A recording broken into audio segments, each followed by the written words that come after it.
J'ai emménagé seul dans ma première maison puis, un soir, en rentrant, j'ai trouvé mes parents assis dans le salon. Quand j'ai demandé comment ils étaient entrés, ma mère a brandi un double des clés que je ne lui avais jamais donné et a dit « Maintenant, c'est une propriété familiale, alors n'en faisons pas tout un plat. » J'ai poliment ouvert la porte d'entrée, j'ai souri, et j'ai répondu. Quand j'ai acheté la maison, j'ai eu l'impression d'avoir gagné quelque chose que personne ne pensait que j'obtiendrais un jour. Pas la loterie, pas un prix, pas même une course. C'était la liberté. Une liberté propre, silencieuse, intouchable. Le premier jour, je suis resté dans l'entrée, les mains encore sur la poignée de la porte, simplement en train d'écouter. Pas de télévision hurlant des jeux télévisés. Pas de disputes résonnant à travers les murs fins. Pas de chiens dérapant sur le sol, laissant une traînée de poils et une odeur nauséabonde derrière eux.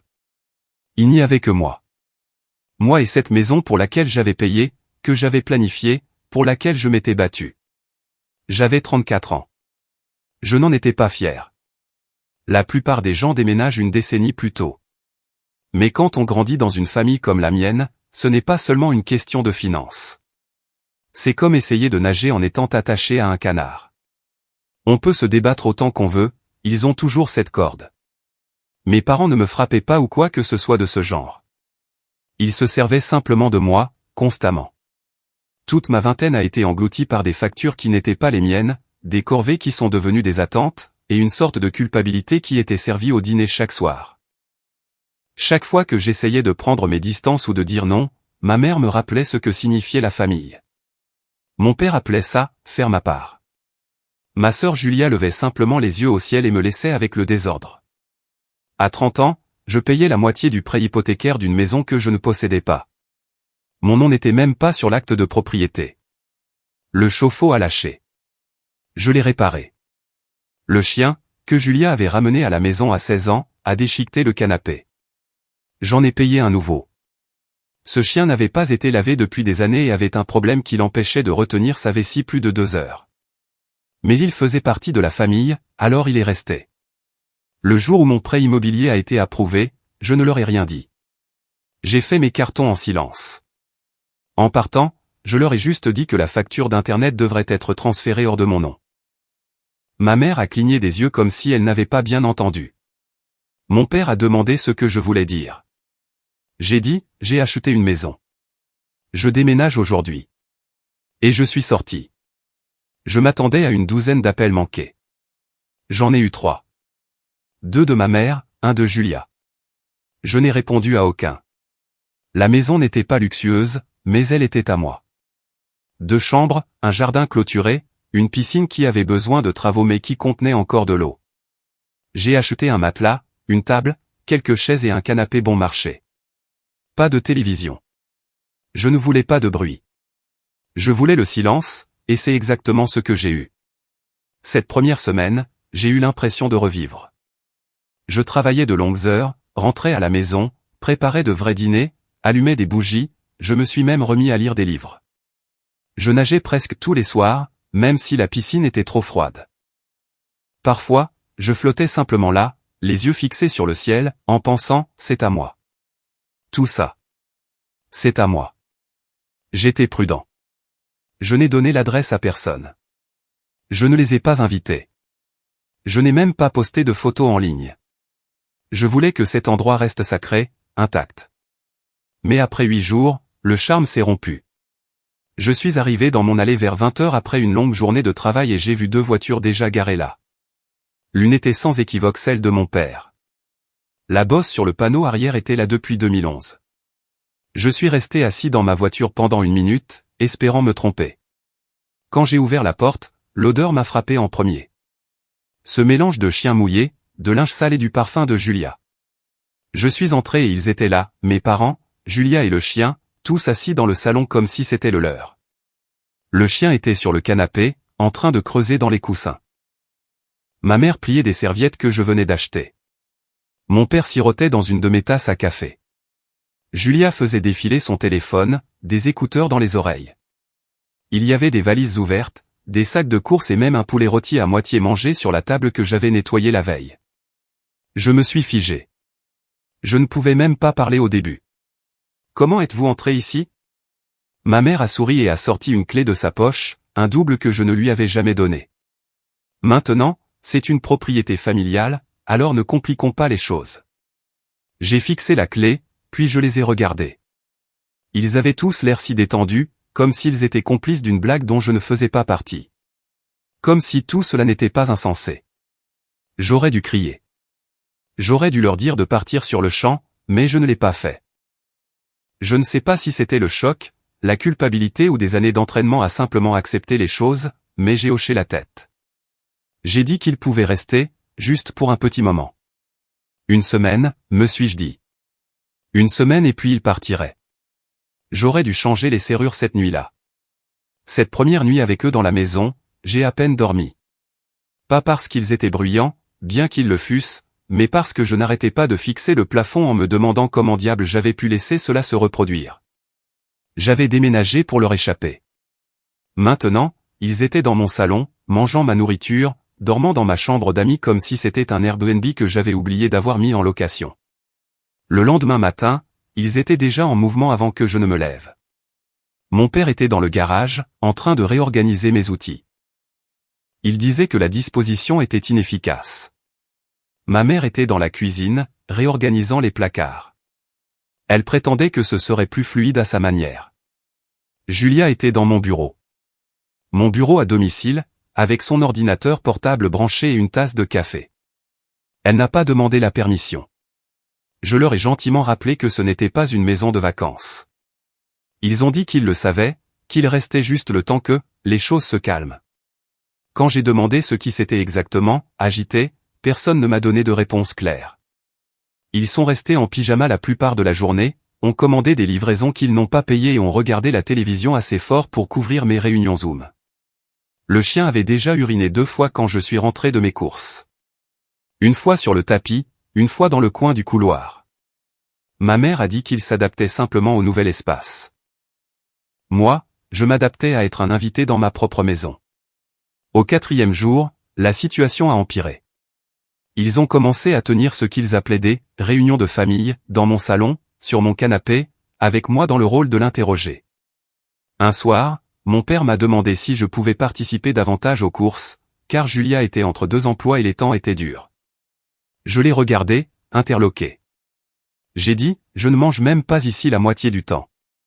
Il a haussé les épaules. Il a dit que ce n'était pas une question d'équité. C'était une question de famille. Il parlait de réorganiser les meubles pour mieux utiliser l'espace.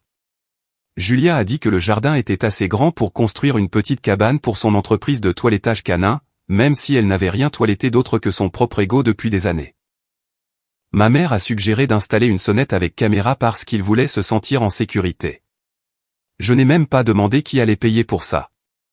Le chien avait revendiqué le couloir comme ses toilettes personnelles. Chaque jour, je rentrais pour trouver de nouvelles odeurs, de nouvelles tâches et la même excuse. Il vieillit. Il est confus. Il a juste besoin de plus de temps. C'est moi qui nettoyais derrière lui à chaque fois.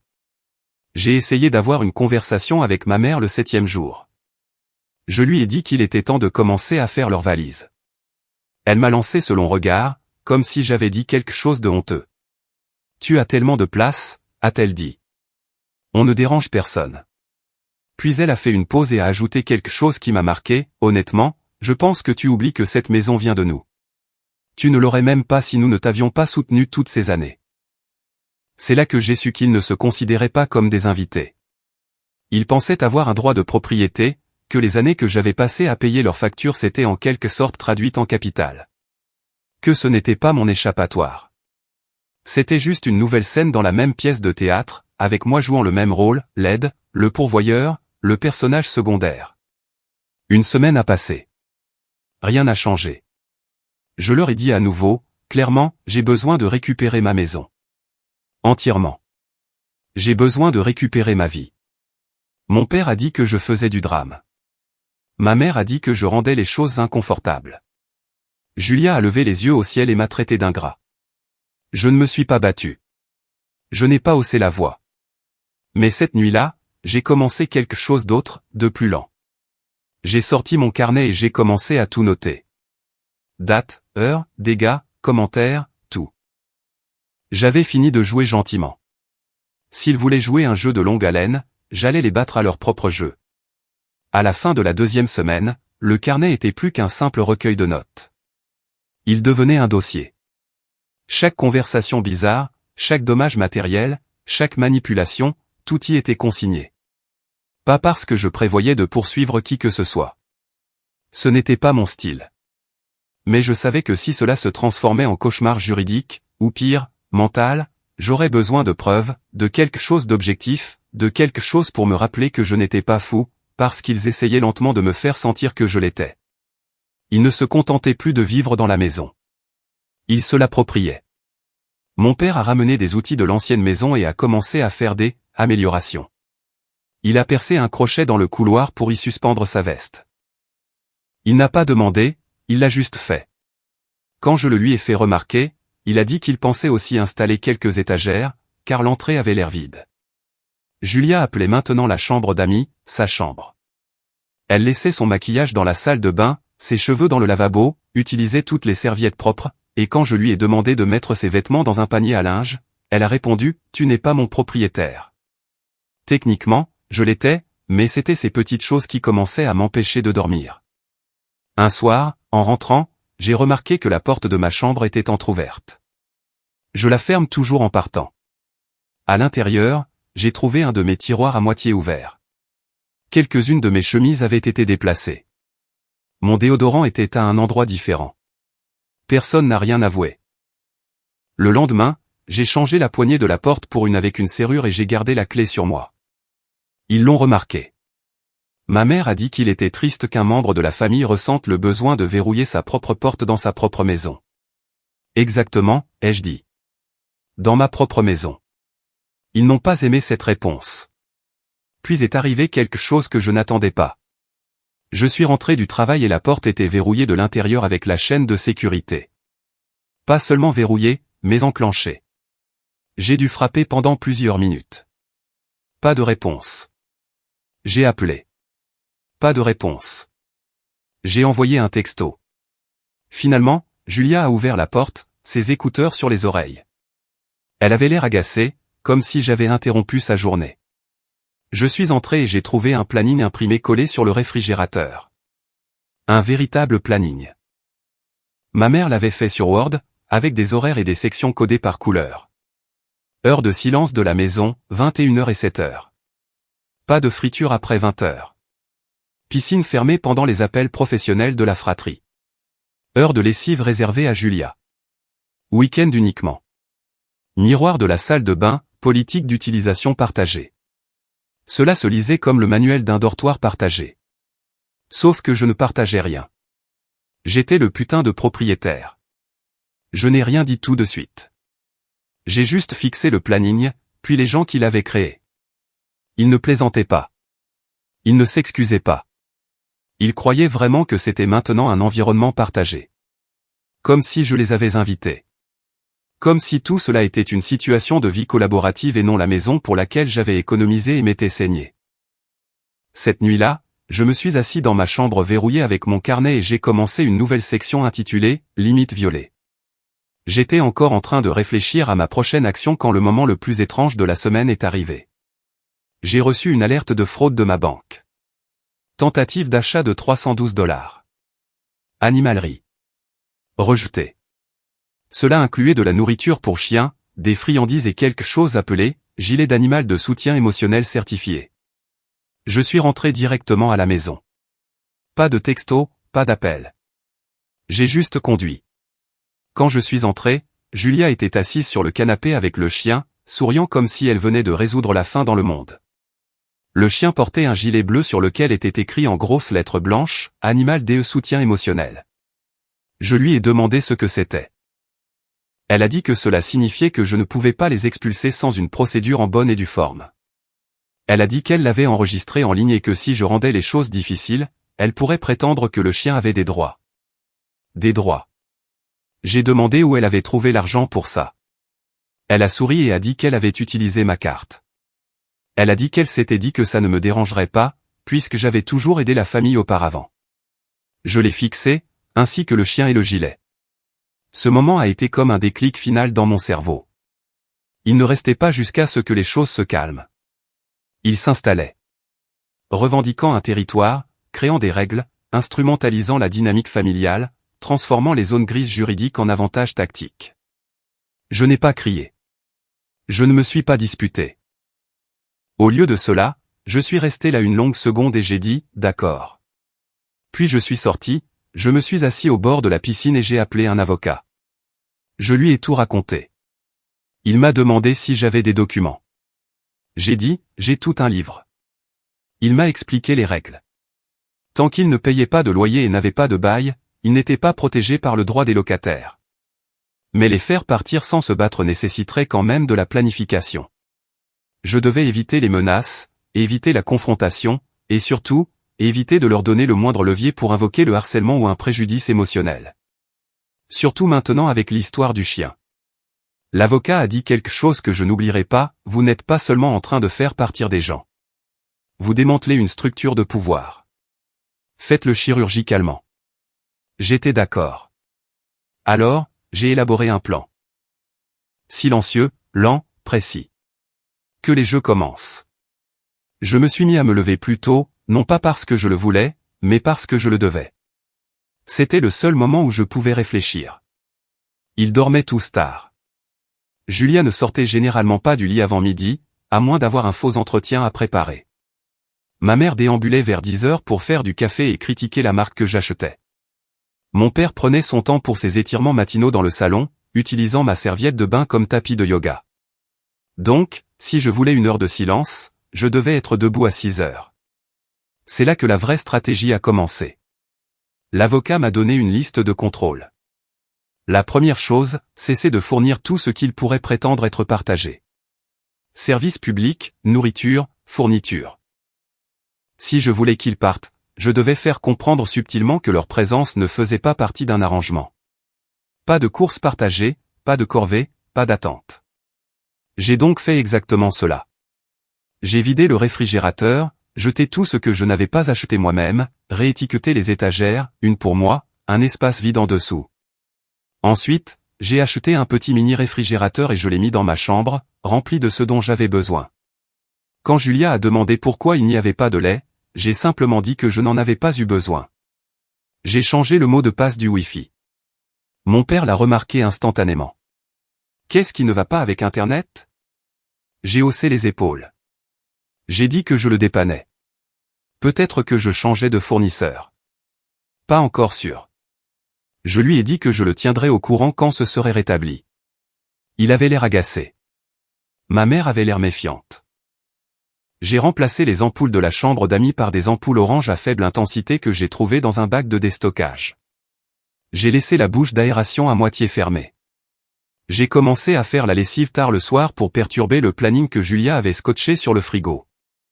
J'ai aussi commencé à tout consigner de manière plus agressive.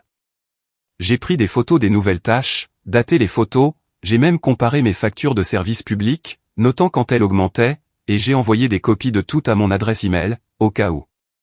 Puis est arrivé quelque chose d'inattendu, un visiteur. Un mardi après-midi, je suis arrivé dans l'allée et j'ai vu une voiture que je ne reconnaissais pas, garée juste derrière celle de Julia. En entrant, il y avait un type sur le canapé qui mangeait des chips dans mon bol. Julia l'a présenté comme son petit ami, Matt. Apparemment, il traînait là depuis quelques jours, pas des heures, des jours. J'ai demandé ce qu'il faisait ici. Elle m'a dit qu'il l'aidait pour certaines choses et que c'était son droit d'avoir des invités. Son droit? J'ai hoché la tête, j'ai demandé combien de temps il restait. Elle a dit qu'elle n'avait pas décidé. J'ai dit, d'accord, mais à partir de maintenant, si quelqu'un d'autre vient, je dois être informé. Par écrit. Elle a levé les yeux au ciel et a dit que j'étais paranoïaque. Mais Matt n'a pas levé les yeux au ciel. Matt avait l'air nerveux. Il avait probablement réalisé quelque chose qu'elle n'avait pas compris. Il était en violation de propriété. Pas d'invitation. Pas de permission. Le lendemain, j'ai imprimé une pancarte et l'ai collée sur la porte d'entrée. Résidence privée. Entrée autorisée seulement. Le propriétaire se réserve le droit de refuser l'accès. Tous les visiteurs doivent être approuvés. J'ai surpris ma mère en train de la lire plus tard et de chuchoter à mon père. Il commençait à réaliser que quelque chose était en train de changer. Puis j'ai tendu un piège. J'ai installé 2 petites caméras. Une dans l'entrée, une près du garage. Pas cachées, clairement visibles. Je n'ai prévenu personne. Je les ai simplement laissés voir les petites lumières clignotantes et deviner ce qui était enregistré. 2 jours plus tard, j'ai remarqué quelque chose de nouveau. Julia ne laissait plus le chien seul. Elle avait cessé de le laisser errer librement. Les saletés dans le couloir ont disparu. Je n'ai rien dit. J'ai juste ajouté cela au carnet, caméra visible égale réduction du comportement du chien. Samedi matin, mon père est venu dans la cuisine et m'a demandé quand je prévoyais d'emmener tout le monde dîner au restaurant. Il a dit que ça avait été quelques semaines difficiles et que nous pourrions avoir besoin de resserrer les liens. J'ai demandé qui payait. Il a dit, toi, bien sûr. C'est toi qui gagne le plus. Je lui ai dit qu'il n'y aurait pas de dîner. Cette nuit-là, j'ai franchi une nouvelle étape. J'avais tapé un document, une demande formelle de départ volontaire. Poli, non menaçant, mais ferme. Il décrivait les faits, leur rappelait qu'il n'avait ni bail, ni titre de propriété, ni aucun lien financier avec la propriété. J'ai laissé des copies dans chacune de leurs chambres. Je n'en ai pas parlé, j'ai juste attendu. Ma mère a déchiré la sienne et a laissé les morceaux sur le comptoir. Julia a utilisé la sienne comme sous-verre, mais mon père a plié la sienne soigneusement. Il n'a rien dit. Le changement avait commencé. Le silence qui a suivi n'était pas la paix. C'était de la planification. Je pouvais le sentir. Après que j'ai laissé les avis dans leur chambre, l'énergie dans la maison a changé. Pas bruyante, pas dramatique, mais froide, comme une protestation silencieuse. Personne n'a mentionné les papiers, mais ils ont tous réagi à leur manière. Ma mère a arrêté de cuisiner. Non pas qu'elle le fasse souvent, mais maintenant elle tenait à dire qu'elle n'était plus sûre de ce qui était à elle. Julia a commencé à claquer les portes comme si elle avait de nouveau 13 ans. Et mon père, il n'a pas dit un mot, il s'est juste assis dans le garage à bricoler des outils, faisant du bruit sans rien réparer. Je savais qu'il ne faudrait pas longtemps avant qu'il ne riposte. J'avais raison. Ce week-end-là, je me suis réveillé tôt et j'ai vu quelque chose de scotché au mur du couloir. Une autre pancarte imprimée. Celle-ci disait « Zone DE respect familial ». Pas de cris, pas d'enregistrement secret. Tous les conflits doivent être résolus par une discussion familiale. C'était écrit en comicsant. Ils essayaient d'être drôles, je pense, ou de se moquer de ce que je faisais. Quoi qu'il en soit, ça n'avait pas d'importance. Je ne l'ai pas enlevé. J'ai juste pris une photo et l'ai ajoutée au dossier. J'avais déjà parlé à un de mes amis, Josh, qui travaillait dans le droit immobilier. Il n'était pas avocat, mais il s'occupait tout le temps d'expulsions et de problèmes entre propriétaires et locataires. Quand je lui ai raconté ce qui se passait, il a dit quelque chose que je n'avais pas envisagé, tu dois rendre la maison inconfortable. Pas illégale, pas dangereuse, juste moins pratique, moins attrayante. Enlève les petits conforts. Alors, je l'ai fait. J'ai retiré les piles de la télécommande de la télévision. J'ai enlevé les boutons de la cuisinière quand je partais travailler. J'ai coupé le disjoncteur du chauffe-eau depuis le tableau extérieur pendant la journée. Douche froide, pas de friture, pas de visionnage en rafale de télé-réalité. Je n'étais pas malveillant, juste chirurgical. Puis j'ai de nouveau changé le mot de passe du Wi-Fi.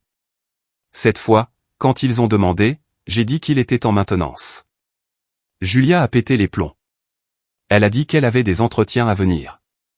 Je lui ai dit que la bibliothèque avait le Wi-Fi gratuit. Ils ont tous commencé à se replier davantage. Mon père a arrêté de rentrer à l'intérieur pendant la journée.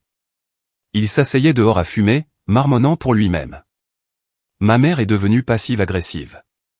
Elle laissait des notes sur le frigo comme « Si tu achètes des pommes, achète-en aussi pour les autres ». J'ai répondu en verrouillant mon mini-réfrigérateur. Puis Julia a fait son coup. Je suis rentré à la maison et j'ai trouvé que le chien avait déchiré un de mes livres. Pas n'importe lequel, le carnet, celui avec toute la documentation. Les pages étaient mâchées. Certaines manquaient. Un morceau avait été arraché. Je suis entré dans sa chambre et j'ai demandé ce qui s'était passé. Elle n'a même pas nié. Peut-être que tu ne devrais pas laisser des choses importantes traîner là où les animaux peuvent les attraper, a-t-elle dit. Je n'ai pas discuté. Je n'ai pas crié. Je suis juste retourné dans ma chambre, je me suis assis et j'ai envoyé chaque photo, chaque page scannée, chaque SMS et note que j'avais sauvegardé à Josh. Et puis j'en ai envoyé une copie à mon véritable avocat. Cette nuit-là, j'ai installé une nouvelle serrure sur la porte de ma chambre, une avec un clavier numérique, silencieuse, incrochettable. Julia m'a vu le faire, a dit que j'étais paranoïaque. Je lui ai dit que j'avais vu le chien mâcher un fil l'autre jour et que je ne voulais pas prendre de risques. Elle a eu l'air confuse. Il n'y avait pas de fil. Je semais le doute. Le lendemain matin, j'ai fait quelque chose de plus grand. J'ai imprimé une lettre formelle, non pas de moi, mais de l'avocat, intitulée « Avis de résiliation de la licence implicite d'occupation des lieux ». En langage clair, vous n'avez aucun droit légal d'être ici et ceci est votre avertissement formel. Je leur ai donné 3 jours. Le soir suivant, ma mère s'est tenue en bas des escaliers et a dit « Si nous partons, nous coupons les ponts. Ne reviens pas quand tu auras besoin d'aide. » J'ai dit « Je ne le ferai pas », puis elle a dit quelque chose qui m'a vraiment choqué. « Tu penses que tu es meilleur que nous maintenant? Que cette maison t'a changé? » Non, ai-je dit. C'est le fait que vous y restiez qui m'a changé. Julia a pleuré. Mon père a quitté la maison et n'est revenu qu'à minuit. Les 3 jours se sont écoulés, le matin du 4e jour, j'ai ouvert la porte et j'ai trouvé le salon à moitié vide. Pas de chien, pas de Julia, juste un mot. Tu as gagné. Mais ne t'attends pas à ce qu'on l'oublie. Ce n'était pas fini. Pas encore. Mais les murs se fissuraient. Le pouvoir changeait de camp. Et je ne céderai pas un pouce. Le dernier à partir fut mon père. Il a traîné comme un type attendant une meilleure offre, faisant les 100 pas dans le garage, regardant le sport avec le volume coupé comme si cela signifiait quelque chose. Le 5e jour, je l'ai trouvé dehors, près de la piscine, fixant l'eau comme si elle contenait des secrets. « Tu vas vraiment le faire ?» a-t-il demandé. Je n'ai même pas répondu. Cette nuit-là, il est parti sans un mot. Il a pris sa tasse, celle qu'il utilisait toujours, et rien d'autre. Pas même ses outils. Je les ai tous retrouvés empilés dans le garage 2 jours plus tard. J'ai donné la plupart. Et comme ça, ils étaient partis. Au début, le silence semblait suspect, comme s'ils attendaient au coin de la rue, comme s'ils pouvaient frapper à nouveau ou appeler pour une urgence chargée de culpabilité. Mais ils ne l'ont pas fait. Je pense qu'ils ont réalisé quelque chose qui les effrayait plus que de perdre le contrôle sur moi, que j'avais cessé d'avoir besoin de quoi que ce soit de leur part. Ils ont tenté un dernier coup bas. Quelques semaines après leur départ, ma tante m'a transféré accidentellement un message groupé concernant un week-end familial au lac Tao. Chalet, nourriture, même des t-shirts assortis stupides avec « La famille d'abord » imprimés dessus. Je n'étais pas sur la liste d'invitation, je n'ai pas reçu d'appel, pas de texto, pas même de fausses excuses. Ils ne m'ont pas oublié. Ils m'ont exclu exprès. Ma mère a posté des photos d'eux souriant sur un bateau, tenant des gobelets en plastique comme s'ils étaient la famille Kennedy. La légende disait, juste la vraie équipe cette fois. Paix et amour cœur rouge. Julia a commenté en dessous avec 3 émojis qui rient et un émoji de chien. C'était censé faire mal. Ça n'a pas été le cas. Parce que voilà le truc. Maintenant, quand je rentre du travail, j'ouvre la porte et le seul son que j'entends est ma propre respiration. Pas d'odeur de chien, pas de notes sur le frigo, pas de règles collées au mur. La piscine est propre. Ma chambre est verrouillée. Le mini-réfrigérateur ne contient que ce que j'aime. J'ai même pris un chat. Calme, indépendant, pas de drame, juste une bonne atmosphère. Parfois, je m'assois dans le jardin avec un verre, la lumière allumée à l'intérieur, la musique douce, et je pense au fait qu'ils croient encore me punir en m'excluant. La vérité, c'est qu'ils m'ont épargné cette peine. Ils ne m'ont invité à aucune fête depuis. Ni Thanksgiving, ni Noël. J'ai entendu par quelqu'un que ma mère disait aux gens que j'étais parti, dans mon propre voyage, comme si j'avais rejoint une secte ou quelque chose du genre. Laissez-les penser ça. Parce que maintenant, cette maison est à moi dans tous les sens du terme, et pour la première fois de ma vie, ma tranquillité l'est aussi.